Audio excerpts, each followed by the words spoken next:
Selamat pagi jemaat yang dikasihi Tuhan Yesus Kristus. Kita akan memulai ibadah kita pada pagi hari ini. Jemaat saya undang untuk bangkit berdiri. Mari kita bersatu dulu. Kita mempersiapkan hati dan pikiran kita untuk masuk dalam hadirat Tuhan.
Tuhan yang mempunyai bumi serta segala isinya, dan dunia serta yang diam di dalamnya.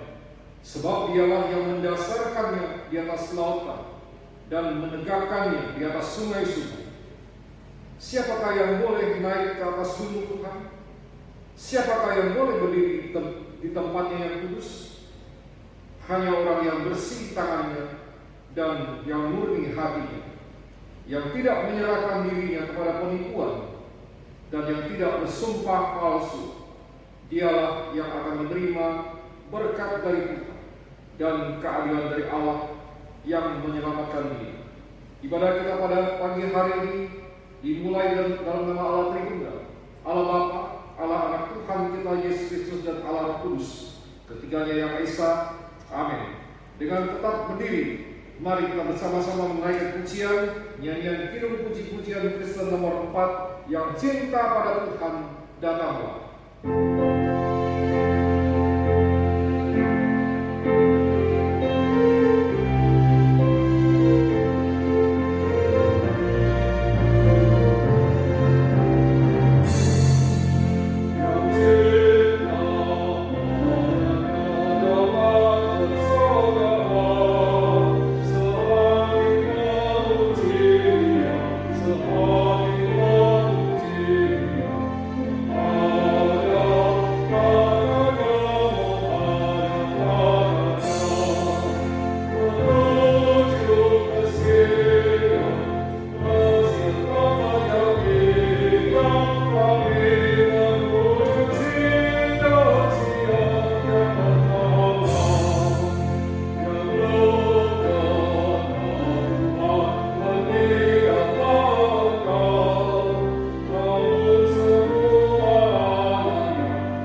Bapa di dalam surga, segala hormat, puji dan syukur kami boleh bawakan kepadamu pada pagi hari ini. Kami bersyukur untuk pemeliharaan dan pimpinan atas hidup kami, sehingga kami boleh ada sebagaimana kami adanya. Kami bersyukur kami diberikan kesempatan untuk kembali beribadah kepadamu. Kami bersyukur kami telah dipanggil dan dipilih untuk menerima keselamatan di dalam Kristus Yesus, sehingga kami mendapatkan kehidupan yang kekal. Kami bersyukur untuk kehadiran Roh Kudus di tengah-tengah kehidupan kami, yang menuntun dan menopang kami. Kami bersyukur Engkau yang memilih kami, supaya kami menghasilkan buah untuk kemuliaan. Ampunilah segala dosa dan kesalahan kami, biarlah ibadah kami pada pagi hari ini boleh berkenan kepadamu. Kami menyerahkan ibadah kami dari awal hingga selesainya ke dalam tangan kuasa dan pengasihan, di dalam nama Tuhan Yesus Kristus, Penebus dan Juru Selamat kami yang hidup. Kami sudah berdoa. Amin. Jemaat dipersilakan duduk kembali. Sebuah lagu pujian berjudul Thou Art Worthy. Dalam bahasa Indonesia terjemahannya adalah Kau Termulia. Ditulis oleh Pauline Michael Myers pada tahun 1963. Lagu pujian ini ditulis berdasarkan kitab Wahyu pasal 4 ayat ke-11 dan Wahyu pasal 5 ayat yang ke-9 yang menyatakan hanya Tuhan Allah yang layak menerima pujian dan hormat dan kuasa. Sebab Tuhanlah yang menciptakan segala sesuatu, dan oleh karena kehendaknya semuanya itu ada dan diciptakan. Tuhanlah yang telah menebus umatnya dari tiap-tiap suku, bahasa, kaum dan bangsa baginya. Tuhan yang membuat bagi umatnya suatu kerajaan dan menjadikan umatnya imam, dan mereka akan memerintah sebagai raja di bumi. Mari kita menyanyikan pujian ini, nyanyian judul puji-pujian Kristen nomor 59, Kau Termulia. Alleluia.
kita berdoa, kita mohon pimpinan Tuhan untuk waktu pemberitaan firman.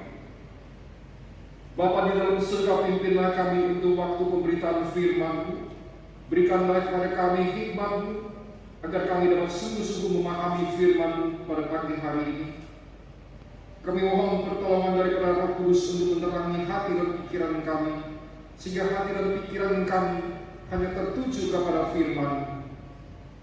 Nyatakanlah segala kuasa-kuasa gelap yang hendak mengganggu isi hati dan pikiran kami, dan kami boleh memahami bahwa diri kami ini adalah milik-Mu, sehingga kami dapat tunduk dan taat serta memuliakan Engkau seumur hidup kami. Sehingga kami tidak lagi memiliki hati yang degil, dan kami tidak bebal, dan kami sungguh-sungguh merendahkan hati dan diri kami di hadapan-Mu. Kasihanlah dan tolonglah hamba-Mu yang sangat terbatas dan yang berkekurangan ini, yang menyampaikan firman-Mu yang benar dan yang berharga serta yang mulia ini. Engkau yang menaklukkan hati dan pikirannya, sehingga firman yang disampaikan melaluinya adalah isi hati-Mu yang mengajar kami. Kami menyambut firman-Mu dengan sukacita di dalam nama Tuhan Yesus Kristus, penebus dan juru selamat kami yang hidup. Kami berdoa. Amin. Mari jemaat sekalian kita bersama membuka Alkitab. Kita membaca kitab Perjanjian Lama, kitab Yesaya pasal 43 ayat yang ke-7. Yesaya pasal 43 ayat yang ke-7. Perjanjian Lama Yesaya pasal 43 ayat yang ke-7.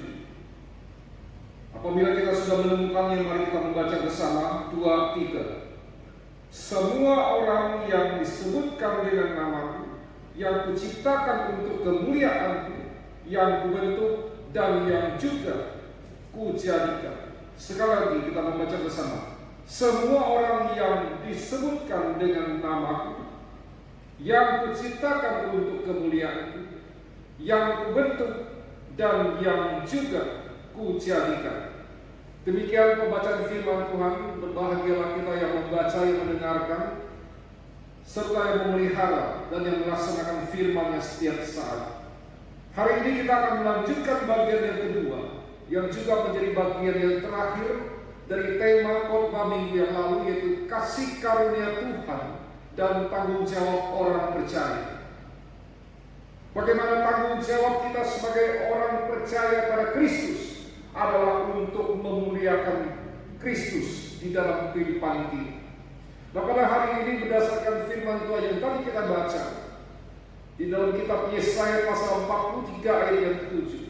Di sana dikatakan semua orang yang disebutkan dengan nama-Ku, yang Kuciptakan untuk kemuliaan-Ku, yang Kubentuk dan yang Kujadikan. Ini kalimat merupakan kalimat yang sangat penting di dalam kehidupan kita, dan yang sekaligus juga menjadi suatu peringatan bagi kita bahwa kita adalah orang-orang yang telah dipilih, yang telah dipanggil oleh Tuhan untuk diselamatkan. Kita diciptakan, kita dibentuk, kita kemudian dijadikan untuk kemuliaan-Nya. Kita adalah orang-orang yang dikasihi, karena Dia telah melepaskan kita dari dosa oleh darah-Nya yang kudus, dan yang telah membuat kita menjadi suatu kerajaan, dan kita pun menjadi imam-imam bagi Dia. Maka kita jangan membagi diri kita untuk kemuliaan yang lain. Maka kita memuliakan Dia setiap waktu di dalam setiap aktivitas hidup kita. Apa yang dimaksud dengan memuliakan Tuhan?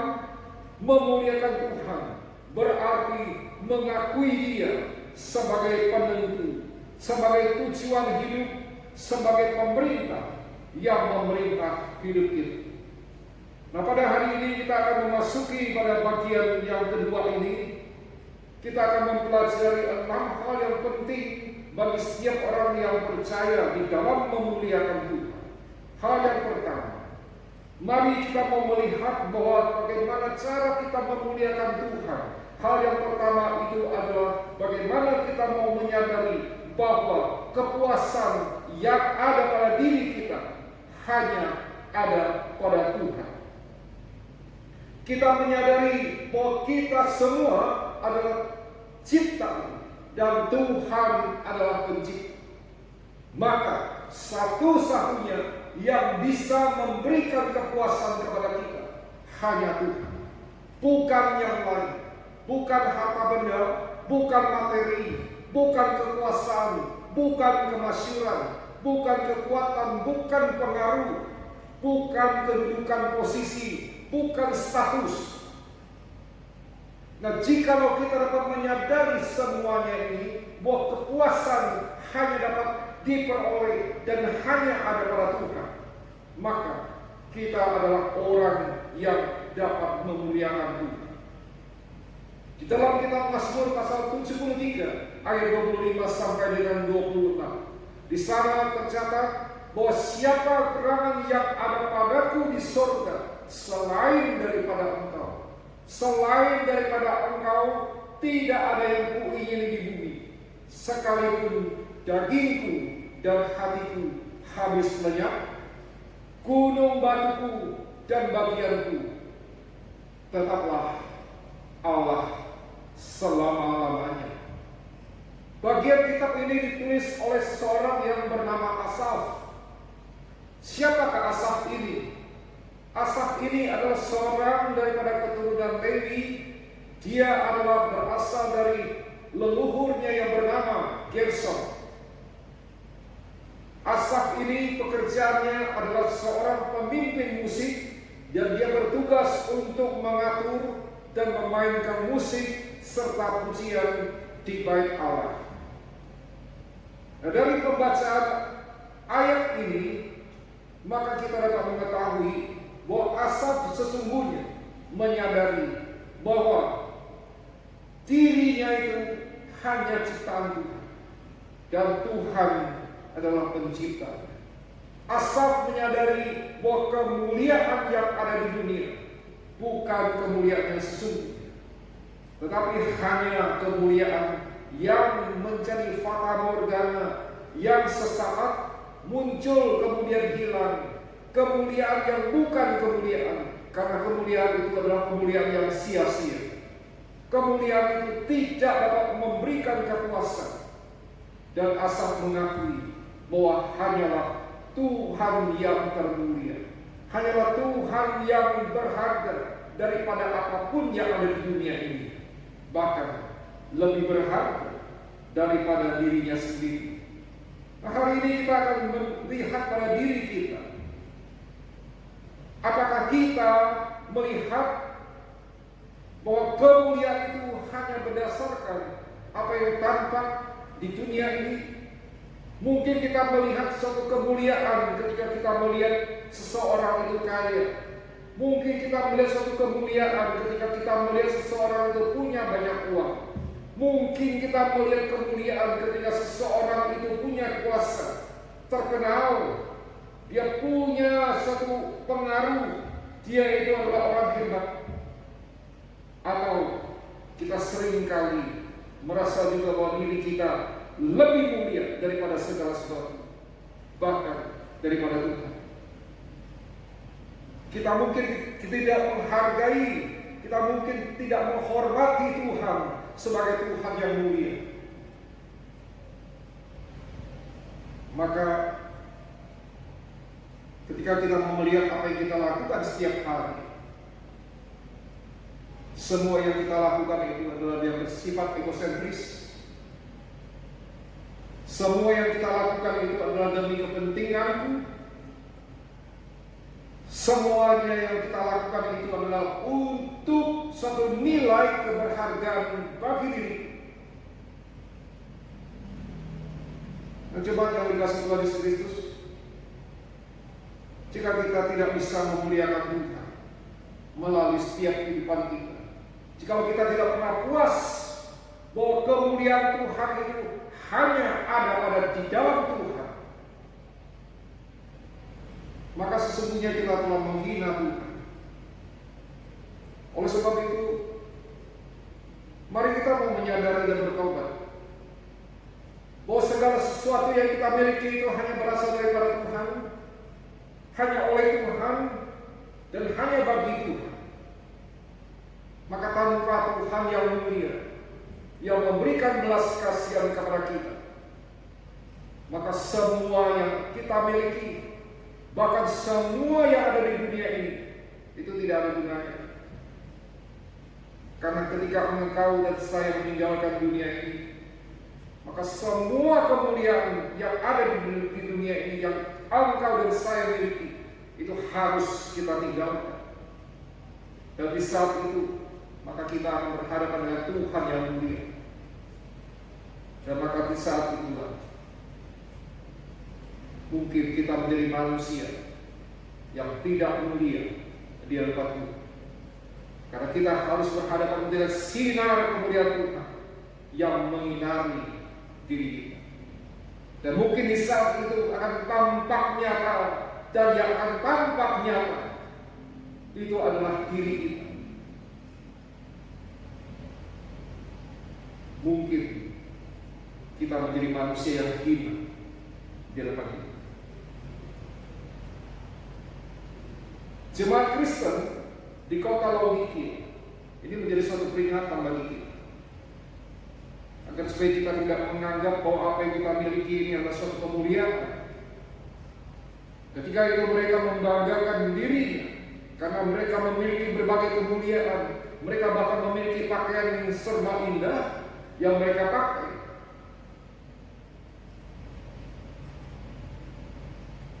Tetapi saudara, di hadapan Tuhan, itu adalah merupakan suatu ketelanjangan yang sangat memalukan. Oleh sebab itu Yesus memperingatkan, hendaklah engkau membeli pakaian putih dariku dan memakainya, agar jangan kelihatan ketelanjangan yang memalukan. Jadi mari kita mau mengakui, kita mau melihat bahwa kepuasan yang ada pada diri kita itu bukan materi, bukan segala sesuatu yang kita miliki, bukan kepada kekuasaan kita, bukan kepada kemasyhuran kita, bukan kepada ketenaran kita, bukan kepada pengaruh kita, bukan kepada kekuatan kita, tetapi semuanya itu ada pada Tuhan saja. Hal yang kedua, bagaimana kita memuliakan Tuhan di dalam kehidupan kita setiap hari? Maka hendaklah kita mau memuliakan Tuhan dengan cara apa? Dengan cara mengucap syukur kepada Tuhan. Di dalam suatu perjalanan, ketika Yesus hendak memasuki kota Yerusalem, maka Yesus berjalan menyusuri perbatasan Samaria dan Galilea. Ketika Yesus memasuki suatu desa, maka datanglah dari jauh ada 10 orang kusta yang datang ke arah Yesus. Lalu mereka berseru dari jauh, "Yesus, Guru, kasihanlah kami."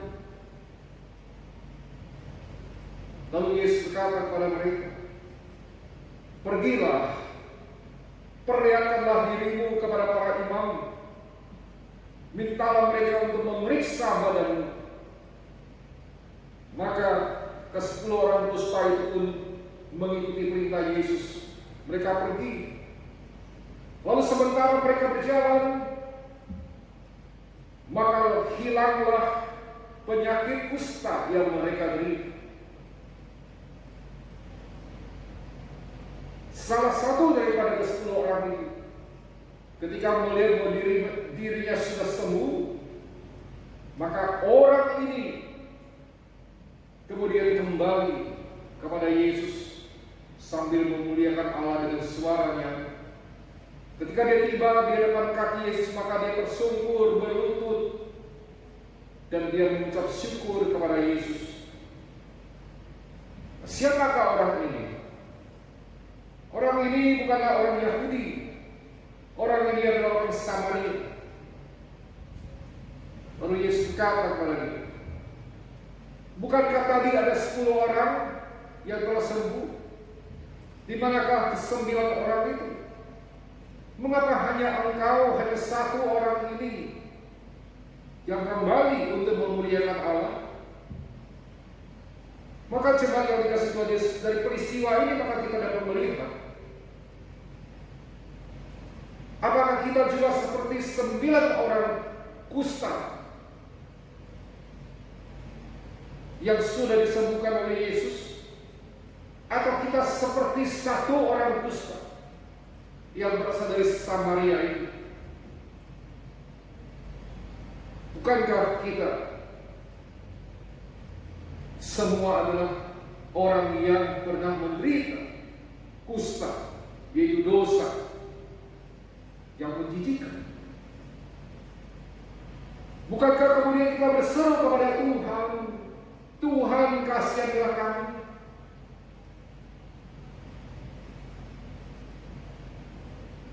Lalu apa yang kita lakukan? Setelah Tuhan dengan kemurahan memberikan kesembuhan, yaitu dosa, menebus dosa, yang kita lakukan. Maka apakah kita kembali kepada Tuhan dan memuliakan Dia? Ataukah kita hanya mau mendapatkan keselamatan dan kita mau mendapatkan berkat jasmani,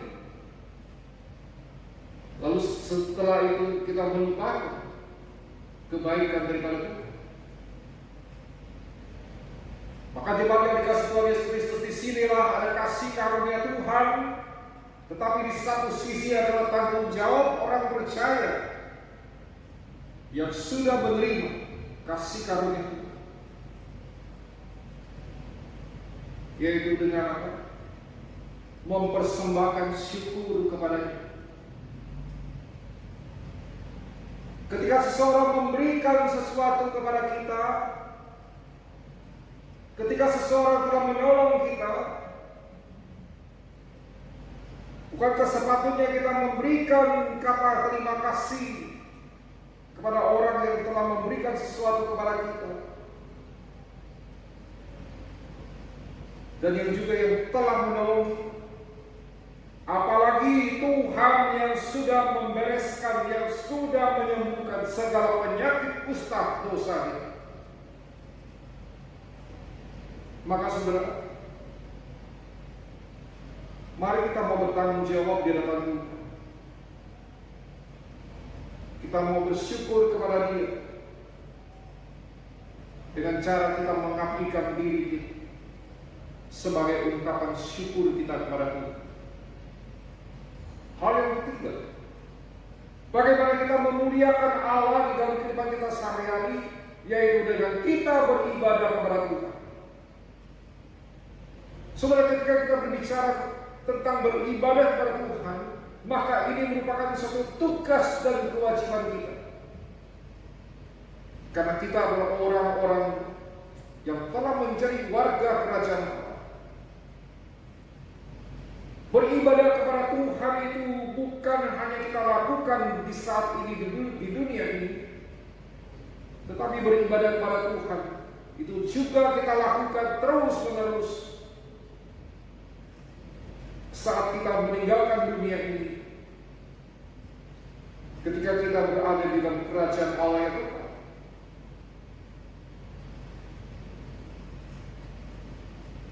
Di dalam kitab Wahyu pasal 5 ayat 11 sampai dengan 12 di sana dikatakan, maka aku melihat dan mendengar suara banyak malaikat-malaikat di sekeliling tahta.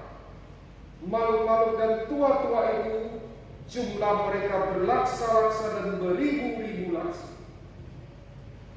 Mereka berkata dengan suara nyaring, Anak domba yang disembelih itu layak untuk menerima kuasa dan kekayaan dan nikmat dan kekuatan dan hormat dan kemuliaan dan puji-puji.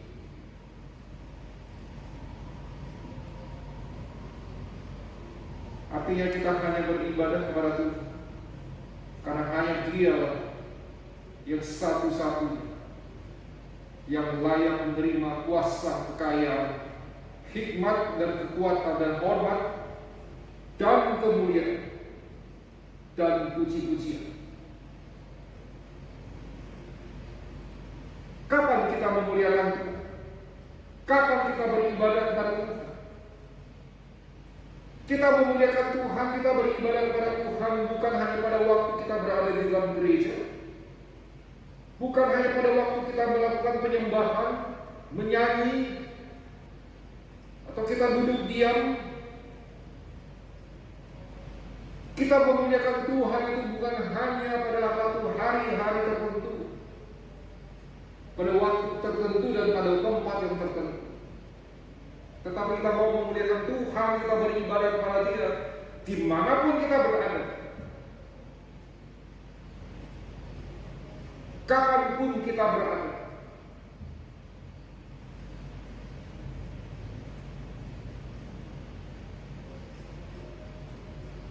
Dan hendaklah kita mencamkan baik-baik. Kita tidak bermain-main dengan Tuhan. Apabila kita sampai tidak beribadah kepada Dia, dalam arti kata kita tidak memuliakan Dia.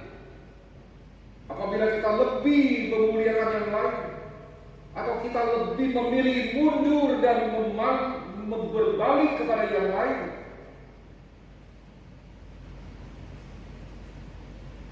maka murkanya akan tertumpah pada kita. Oleh sebab itu ini menjadi satu tanggung jawab bagi kita sebagai orang percaya, memuliakan Tuhan dengan beribadah kepada Dia setiap saat. Hal yang keempat, bagaimana kita memuliakan Tuhan sebagai tugas dan tanggung jawab kita.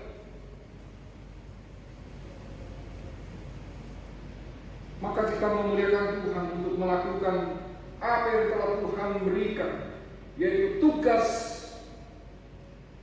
yang telah diberikan kepada kita itu.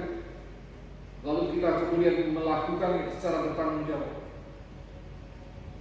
Setiap orang percaya itu punya tugas masing-masing. Bagaimana tugas itu diberikan oleh Tuhan sebagai satu rencana Tuhan kepada setiap orang percaya. Lalu kemudian maka itu yang menjadi kewajiban kita untuk melakukannya secara bertanggung jawab.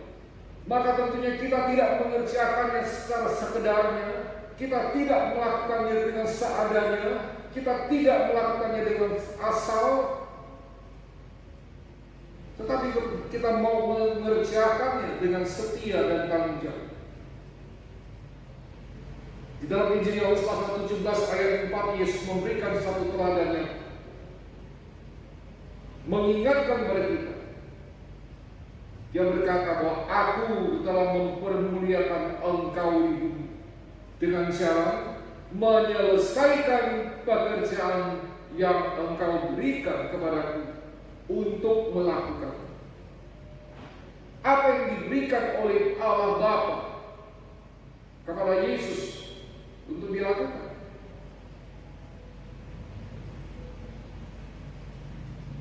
Satu pekerjaan yang diberikan oleh Allah Bapa kepada Yesus itu bukanlah pekerjaan yang nyaman, bukan satu pekerjaan yang menyenangkan bagi diri Yesus. Tetapi pekerjaan yang diberikan oleh Bapa kepada Yesus itu adalah satu pekerjaan yang untuk menderita, untuk sengsara. Dan Yesus melakukan itu semua.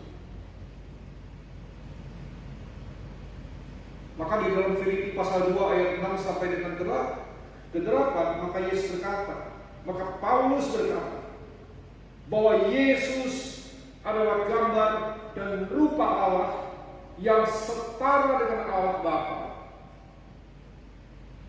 Tapi Yesus tidak menganggap bahwa kesetaraan itu harus dipertahankan. Tetapi Yesus mengosongkan diri. Yesus mengambil rupa dan posisi sebagai seorang hamba dan menjadi sama seperti manusia, dalam keadaan sama seperti manusia, maka Yesus merendahkan dirinya dan taat sampai mati. Nah, inilah yang Yesus lakukan. Mari kita melihat pada diri kita. Apa tugas kita di dunia ini?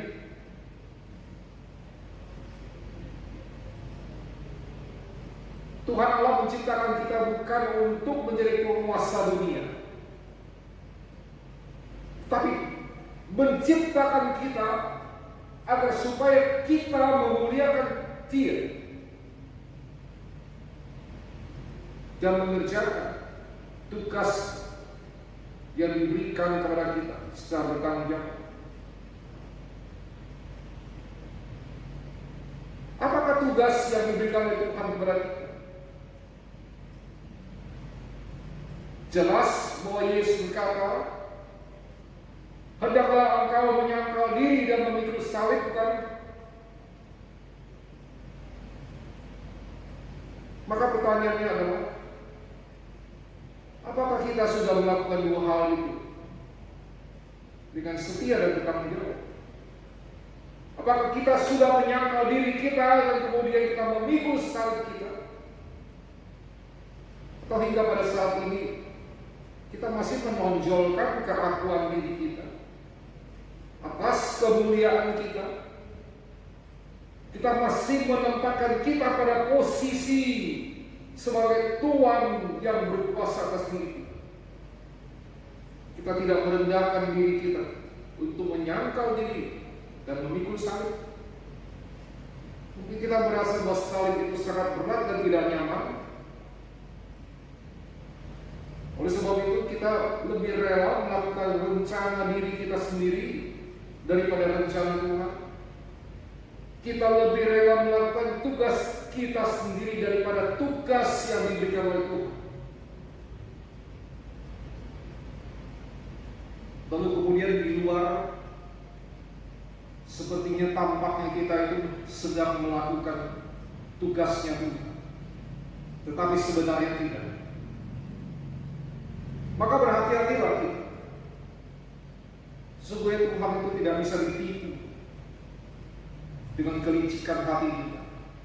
Tuhan tahu apa yang sebenarnya yang sedang kita pikirkan, apa yang sebenarnya yang kita lakukan. Apakah kita melakukan tugasnya Tuhan itu dengan baik, ataupun kita hanya berpura-pura melakukan? Mari saudara, kita mau bersikap jujur di dalam Tuhan. Kita melakukan tugas yang sudah Tuhan berikan kepada kita dengan setia dan bertanggung jawab. Hal yang kelima, apa tanggung jawab kita ketika kita sebagai orang yang percaya, dan bagaimana kita memuliakan Tuhan di dalam kehidupan kita? Maka di hal yang kelima ini, kita menggunakan semua yang kita miliki untuk kemuliaan Tuhan. Paulus di dalam surah Filipi pasal 1 ayat 20 sampai dengan 21 di sana dikatakan, sebab yang sangat kurindukan dan kuharapkan ialah bahwa aku dalam segala hal tidak akan beroleh malu, melainkan seperti sedia kala, demikian pun sekarang Kristus dengan nyata dimuliakan di dalam tubuhku, baik oleh hidupku maupun oleh mati. Karena bagiku hidup adalah Kristus dan mati adalah keuntungan. Jadi kita memperhatikan baik-baik.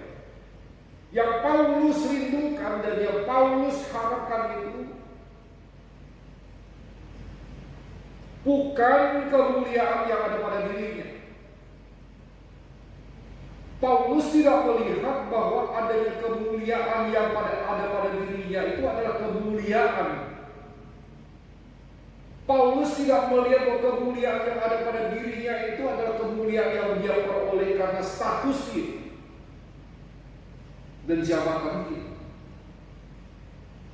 Kita tahu bahwa status daripada Paulus, dia termasuk orang dari golongan Farisi,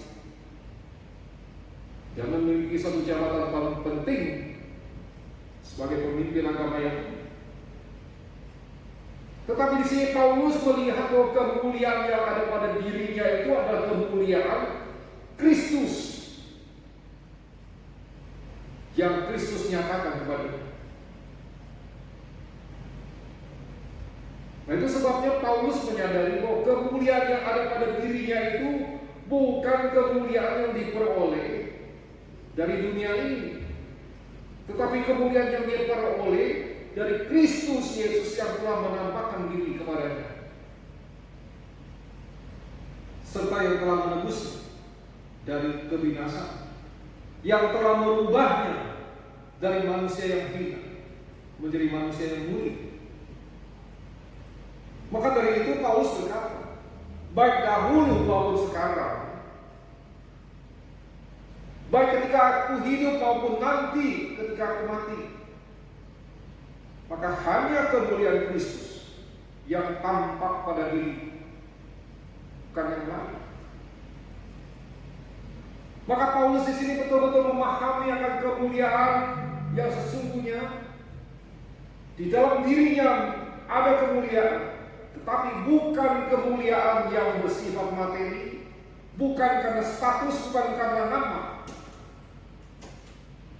tetapi kemuliaan Kristus yang ada pada diri, yang terlihat dan yang kemudian dia terpancarkan dari dalam dirinya. Maka Paulus berkata, bagiku hidup adalah Kristus dan mati adalah keuntungan. Karena Paulus itu akan masuk dalam kemuliaan Allah yang kekal. Nah, saudara sekalian yang dikasihi oleh Yesus Kristus, saat ini bukankah kita adalah orang yang sudah ditebus oleh Tuhan Yesus Kristus melalui darah? Lalu kemudian Tuhan memberikan kita kemuliaan. Lalu bagaimana kita meresponi kemuliaan yang telah diberikan oleh Tuhan itu kepada kita? Apakah kita sama seperti apa yang dikatakan oleh Paulus? Baik dahulu maupun sekarang, baik ketika dahulu aku hidup maupun sekarang aku masih hidup, maupun nanti ketika aku mati, maka sekarang aku hidup adalah untuk Kristus. Kemuliaanku adalah kemuliaan daripada Kristus. Dan ketika nanti aku mati, aku mendapatkan keuntungan, karena aku akan masuk dengan kemuliaan Allah yang Tuhan. Hal yang terakhir, bagaimana kita mau bertanggung jawab untuk melakukan hal yang memuliakan Tuhan, yaitu dengan kita tidak mengotori pakaian kemuliaan yang telah Tuhan berikan kepada kita. Tuhan telah memberikan pakaian kemuliaan kepada kita. Ketika Tuhan mendapati kita telanjang karena keberdosaan kita, maka Tuhan yang memberikan pakaian kemuliaan itu kepada kita. Dan pakaian kemuliaan yang Tuhan berikan itu telah dibayar lunas oleh Tuhan sendiri, karena kita tidak mampu untuk membeli. Maka dengan demikian, maka ini adalah satu anugerah yang Tuhan berikan, maka hendaklah kita tidak mengotori pakaian kemuliaan ini. Kita tidak melakukan hal-hal yang najis, yang jahat, atau kejahatan di mata Tuhan, atau hal-hal yang tidak pantas. Maka hari ini saudara, Tuhan bertanya kepada kita, apakah engkau sudah menjalankan hidup dengan memuliakan? Dia berkata kepada kita, barang siapa ku kasih, ia ku tegur dan ku hajar. Sebab itu relakanlah hatimu. dan bertobat. Mari kita berdoa. Bapa dalam surga, sesungguhnya Engkau adalah Tuhan kami yang mulia. Kemuliaan yang tidak tertandingi oleh kemuliaan apapun yang ada di dunia ini. Dengan kemuliaan yang berbelas kasihan, maka Engkau yang memulihkan kami, yang adalah manusia yang hina, menjadi manusia yang mulia. Dari ketelanjangan kami, maka Engkau memberikan kami pakaian kemuliaan. Dan kiranya firman pada hari ini boleh mengajar, menegur kami yang selama ini mengabaikan kemuliaan, kami yang menghina kemuliaan-Mu dengan pikiran, perkataan, dan perbuatan kami, dengan suatu perbuatan jahat, dengan kelicikan hati, ketidakmurnian dan ketidakbersihan hati kami. Ampunilah kesalahan dan dosa kami. Berikanlah kesempatan kepada kami untuk bertobat, sehingga kami yang kami rindukan dan yang kami harapkan itu bukanlah kemuliaan dunia, tetapi kemuliaan-Mu yang ada pada diri kami, dan yang kemudian dapat kami panjatkan, dapat kami nyatakan di dalam kehidupan kami. Dan ketika kami menyelesaikan perjalanan hidup kami di dunia ini, kami dapat masuk ke dalam kerajaan yang mulia. Terpujilah nama-Mu di dalam nama Tuhan Yesus Kristus, penebus dan juru selamat kami yang mulia. Amin. Jemaat, persilakan untuk berdiri. Arahkanlah hatimu kepada Tuhan. Kasih anugerah daripada Allah Sang Pencipta langit dan bumi, kasih karunia dari Tuhan kita Yesus Kristus, pertolongan, persekutuan, dan penghiburan dari Allah Roh Kudus yang senantiasa menyertai kita semua dari saat ini sampai selama-lamanya. Amin. Jemaat, disilakan duduk kembali. Ibadah selesai saat ini. Sampai berjumpa.